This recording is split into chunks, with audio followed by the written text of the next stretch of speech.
je m'en voudrais de ne pas terminer cette petite introduction par une explication des conventions en Java. Les conventions en Java, c'est tout ce qui concerne la mise en forme du code source pour le rendre le plus lisible possible. Il faut savoir qu'une bonne partie du coût d'un logiciel concerne sa maintenance. Et sa maintenance, c'est-à-dire modifier le programme existant, permet, si vous augmentez la lisibilité du code, va réduire ce coût de maintenance, parce qu'elle permet à un nouveau programmeur de rentrer plus facilement dans votre code et de le modifier. Ok.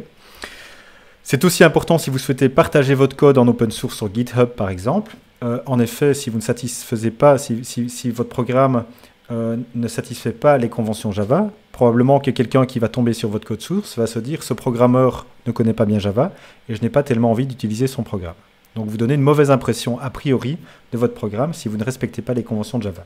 Donc c'est quand même un aspect important lorsqu'on écrit du code source, d'être conscient qu'il y a des conventions dans chaque langage de programmation et d'essayer de satisfaire ces conventions.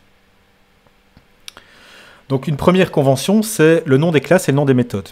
En Java, on demande que le nom des classes et le nom des méthodes satisfassent la contrainte du camel case. Camel case, ça veut dire qu'à chaque fois que vous allez créer un nouveau mot dans un identifiant, comme par exemple ici pour camel case, vous allez commencer par une majuscule.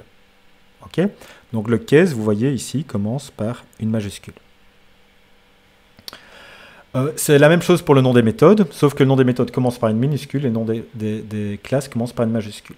Il y a une exception au camel case, c'est lorsque vous définissez des constantes, comme par exemple integer.maxValue, qui contient la constante, la valeur maximum des entiers. Lorsque vous avez une constante, vous les déclarez tout en majuscule et vous séparez les mots par un underscore. Ok, comme pour maxValue. Tout ce qui concerne la convention des espaces et de l'indentation du code, c'est bien défini dans Java. Et la bonne nouvelle, c'est que vous pouvez vous reposer sur un outil qui est spécifiquement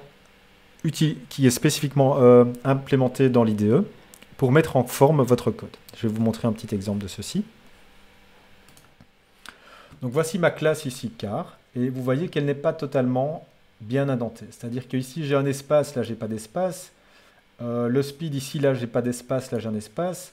Au niveau des accolades, c'est un peu particulier aussi parce que le if ici, il y a une accolade ouvrante. Celle-ci se trouve là. Bon, si je l'avais mise là, ça aurait été encore pire. Et vous voyez, si je l'avais mise ici, en dessous, ça aurait été encore pire. Donc, c'est pas très cohérent au niveau de l'annotation. Vous pouvez sélectionner tout votre code source et en un raccourci clavier ou à l'aide du raccourci ici code, voilà, indenter les lignes. Vous allez reformater tout votre code source. Attendez, hop, hop, hop. Voilà ici, reformat code. Vous allez réindenter correctement tout votre code source en une fois. Il y a un raccourci pour clavier pour cela, donc c'est encore plus facile lorsqu'on connaît le raccourci clavier. Donc n'oubliez pas quand vous écrivez du code source, indentez bien votre code, spécialement si vous voulez que ce code soit réutilisé par d'autres personnes. C'est beaucoup plus agréable pour le suivant qui va utiliser votre code.